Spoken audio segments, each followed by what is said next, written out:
Dancing a star that stands for a while, and I can't wait, we're all watching the skies, hoping for... Hey everybody, welcome to Stratele Studios. I'm Jeff Castanon. This is the final installment of the three-part interview with Jonah Nilsson of Dirty Loops. This is a fun one, so sit back and enjoy. So I saw a picture online of you and Stevie Wonder. Oh, and yeah. The first thing that popped in my mind was collaboration. Oh yeah, I'd love that. My gosh, dude. I mean, is there any kind of a possibility that something like that could happen? I really hope so. I mean, when that happened, that picture happened when I was actually me and the guys were signing records and stuff at the NAMM show. Oh. And then all of a sudden we heard people like, talk, and then I felt this. I felt this on my shoulder, and it was Stevie. And I was like, what? Yeah, and he just came over. Apparently he came over. I'm not sure if this is true, but it was his hand. Wow. And we, he said that he'd be up to do that, but yeah. Oh my gosh. This may be a thing people say, but we'll see. That would be amazing sometime to do. Wow. To do that. Yeah. Gosh. I mean that. Yeah. Oh man, that would be awesome to hear you two guys. The riff masters. Yes. Yeah, he is. He's a riff master, man. Oh man. So now you guys are with Quincy Jones. You're not with David Foster anymore. You're with Quincy, and no.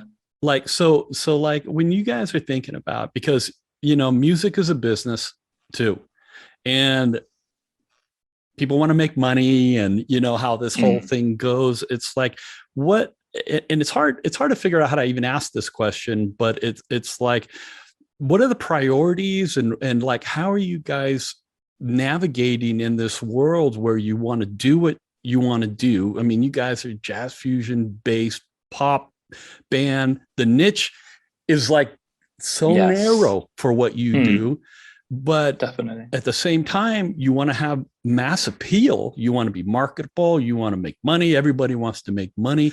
How do you guys sit in all of this regarding that? It is tricky, especially during these times. It's been impossible to make any sort of money, really, like, because most of the money that we make comes from concerts, or so we haven't really had a show in forever. We had one show, I think, or two during this whole time. Wow. That's all we've been able to do. So within the last 2 years? How really? Yeah. And then now things are clamping down again, we don't even know what's going on. It's like exactly. we had with every single year has been like, 2020 was packed with gigs, 2021 was packed with gigs, now 2022 is packed, but I don't think I don't know what's going to happen. It's really taking its toll. It's like, it's really hard to deal with. But the way I'm approaching it is that I feel like the people listening to our music, it is a very small genre like this, but I believe that they're pretty supportive people who follows the group around, and I feel like if we can continue to get gigs as we are doing now, I think we're gonna do pretty okay. It's looking pretty okay, at least, and I'm really hoping we could continue with that. And in terms of like making stuff only for money, in a way I would love to be able to do that better, but I just it's always been hard for me to give up everything that I believe in and just to do it just only for the money. But we'll see what happens. But I just wanted great music. That's all I want to do. There's always other ways to make money if you're a great businessman. That's a good point. Some ways, if you need it. But I'm hoping this is all I ever need to do. It's been what I've done so far. So good. The only thing. So Well, if you can't make it as a musician, forget it, man. Oh my gosh. So I like asking this question of people. Sometimes I'll do it over dinner, and it's a provocative question that I had picked up. And that question is, if you're able to sit down and have dinner for one night with anybody, alive or dead, anybody in the world, who would you want to spend that intimate dinner talking to? Who would that person be for you? Probably Johann Sebastian Bach. Oh my gosh. I think so. I think so. Either him or or maybe like Sergei Rachmaninoff or Prokofiev or something like that. Like that would be. I would that yeah. Some of those people, I think. Would you pick their brain? Like, would you want to talk to them on a personal level or a technical level, musical? Personal. Like basically, yeah, only personal, and like slightly going into the music, like finding that portal. Oh my! The link between the two. That's what I'm interested in. Wow. I think. Oh man. So you're pretty much raised on classical stuff. If I remember your early experience, and you even like you're singing in a choir, you're doing some stuff involved with the church. I also read that at 17 you co-wrote a musical about Job from the Bible. Yes. And that's correct. Yeah. It's funny because when I read that, I thought this must have been where Hit Me came from, because it's about Job. Yeah. The early, oh my god, yeah, that's the clever one. Maybe the idea got born there. Was born. I think so. And it was funny because I was thinking about like, what must that music have sounded like, and I was kind of cracking up to myself because I've done a lot of worship music and played in churches, a lot of churches and stuff. And and I was thinking to myself how crazy it would be to hear dirty loops in the context of a biblical musical. Oh my God. And I know that's not what you did, but what was that like? What was that music like? Actually, Aaron played drums on the musical when we did it on the theater. Yeah. Oh, really? Yeah. Oh my gosh. It did. It had both. It had like all kinds of elements. I think it definitely had classical, a lot of classical elements, but equally amount was like more like groovy 80s really things. Yeah. Oh, so it wasn't why, but like, oh really? Yeah. Oh man, I totally thought that it was going to be all like strings and classical based and all of that. It actually had some more pop elements. Wow. Yeah, definitely. I'd say but maybe not like poppy melodies. The melodies of the songs were very musical, like the genre musicals. Yeah. Yes. Yeah. We were really. I was already into like all kinds of groovy stuff. Yeah. Funky stuff. I think back then. So I think I was exploring that way more. During that time. So a lot of it was. You've done some interesting stuff, man. I know. K-pop, a musical of Job. I'm like, man, weird shit, man. Dirty loops and all the crazy stuff, man.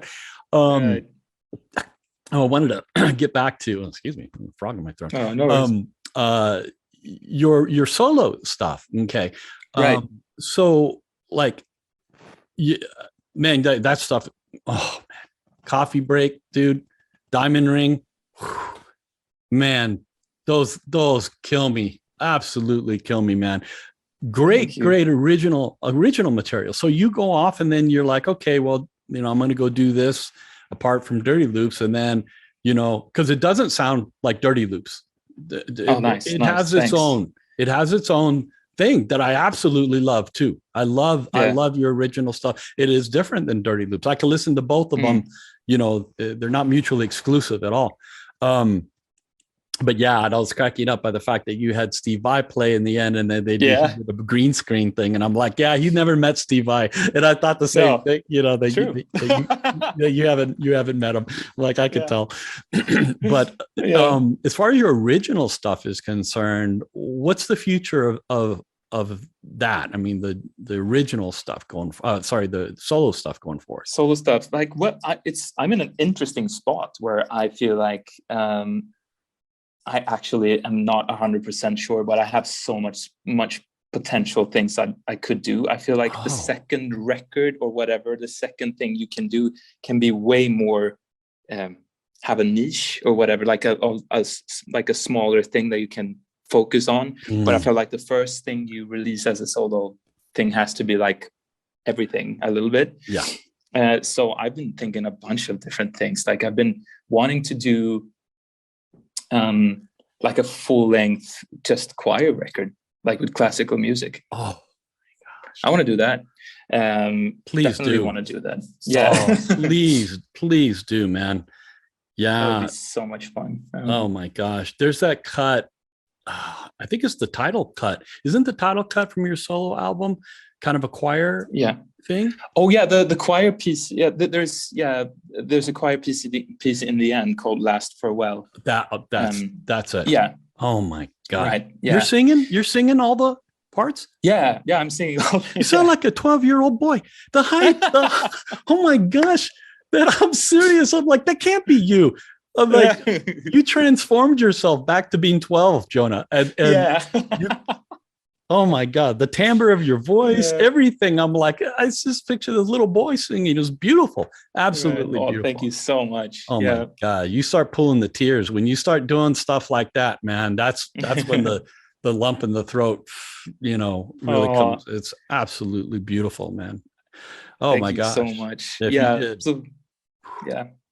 you did an album of stuff like that, I mean unbelievable, man. That would be incredible. I really like that kind of stuff. Really, it's my youth, really. Like that's how I grew up. With both my parents are choir musicians, so they led the choirs that I sang in growing up in church. So it's I grew up on classical choir music, like choral stuff. Yeah. So that's where that comes from. That's why I wanted to put it on the record too. Like, because it made sense, because that whole record for me is me growing up.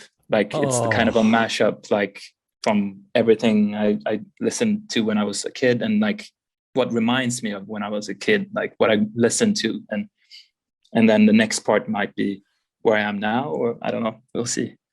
Dude, I'm so glad you told me that. That's beautiful, man. That's beautiful. Oh, thank you. I mean, you should emphasize that more. And I don't know if a lot of people know that. But I don't know. Yeah, maybe. That's a stronger connection too with the solo album, to approach it in those terms of it being kind of your childhood or a chronological thing of your life. Right. Yeah. That's awesome, man. Okay, I'm gonna see if I could do this. I'm gonna share my screen. I'm gonna show you a picture, and I want your first reaction to this. Okay. Oh my God. Yes, please. Okay. Let's see. Okay, hold on. There. Oh yeah. You got to tell me about this picture, man. Well, we're in Hobbiton. Yes, you are. You're in New Zealand, man. And then Rick looks like he's gonna die from the vampire lake that he came out of.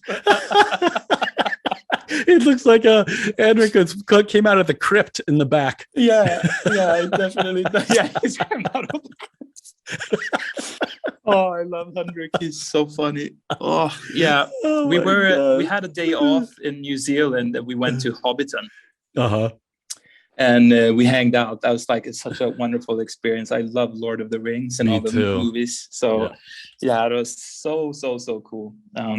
It's just a nice day. Oh my gosh. Yeah, I saw that. I'm a heavy, I'm so into Lord of the Rings and The Hobbit and all of that kind of stuff Yeah. as well. And I saw that and I'm like, oh, I bet you're a total Lord of the Rings geek, just like me. Yeah. Yeah, I love it. Oh my gosh. Okay, so I have a question that all the ladies on the channel want to know, and you know what I'm going to ask. All right. Do you like using secondary dominant chords? I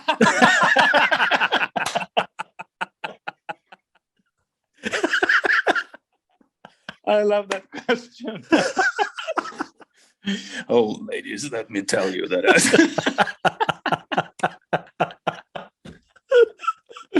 I do. It can be useful. Yeah. Second dominant chords. I brewed that up. I had to put that on there. I was brewing that that was up. amazing. That was the best question. Now I could go back and tell them, yes, you do like secondary dominant chords and even altered dominant chords too, man. So my last question for you is like, what's coming up? Like, I know you're working on a new Dirty Loops thing. So what do you want everybody to know as far as what's coming up, what they can look forward to, and what you're working on right now, and what's going on right now? Well, a lot is going on, I'd say. We're working on so many new songs, like so many different songs that I like almost forget what you're working on, what I'm doing. Yeah. Today, oh, what am I doing? Oh yeah, it's like so yeah, we're very, very active at the moment. We really have been like putting in some extra effort to really get out as much content as we possibly can. So I think you can expect a plane. I don't know, it was like a plane. It was a plane coming. Sorry. You can expect a lot of new stuff, that's for sure. I can't really say anything of what it is actually, but we haven't talked about letting anyone know. But yeah, it's gonna be fun. I think you're gonna have a lot of fun, and I hope you do some reactions when you hear what we came up with. Oh, you know it, man. Do you guys have a rough idea of when you want to release it? Are we talking a year's time, more than a year? No, we're talking definitely next year. Yeah. Oh, good. Not sure exactly when, but definitely. I couldn't say really. It's hard to say, but like we want to do it early next year so we can be on tour and don't worry about it. Like to be done with it early next year would be great. If you come to LA, man, you got to get me. You got to get me, dude, in the back, yeah, please. Yeah, let's have a dinner or something. That would be super cool. That. Absolutely love that, man. And if you have any chord progressions you're not using, throw them my way. Because of course. What do you want to have? Dude, give me some stems, please. Please, can I have some more? Give me some stems, man. Give me some stems. Give me something.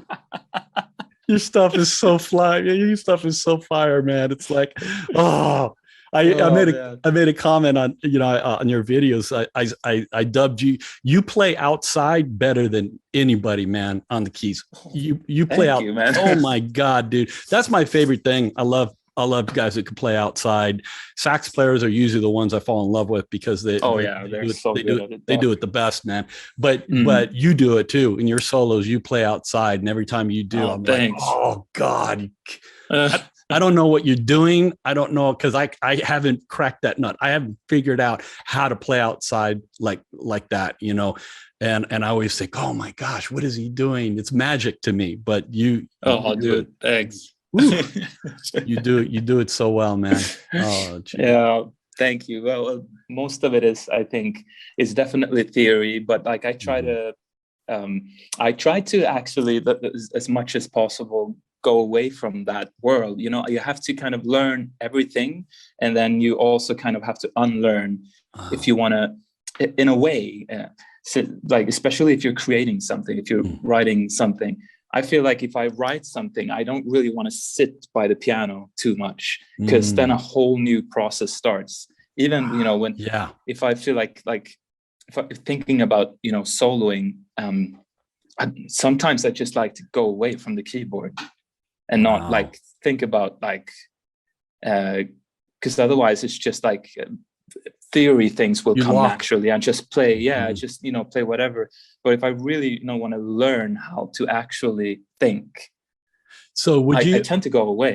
so are you saying that like you visualize, like when you're away? Cause I'm heavy into music visualization. I even have a couple of videos that I recorded about musical visualization. And the whole basis about it is that you don't touch your instrument. You could write a song in your head completely. 100%. Like if you're thinking about doing a solo, you're talking about walking away from the keyboard, sitting there and thinking, oh, this would be nice if I did this here and did this here and Right. and that kind of thing. And then You just, yeah, exactly. Just more just listening for, like, if you have a background that you're playing, if I'm supposed to put down a solo for a track or something, yeah, and then I start playing on it and I like hate everything I do.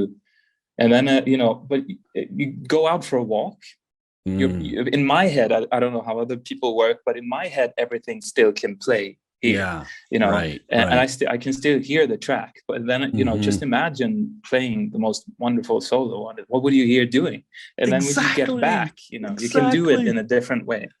Hopefully, yeah, or at least try practice to get there. When I know what I want to do, I spend a lot of time at the keyboard.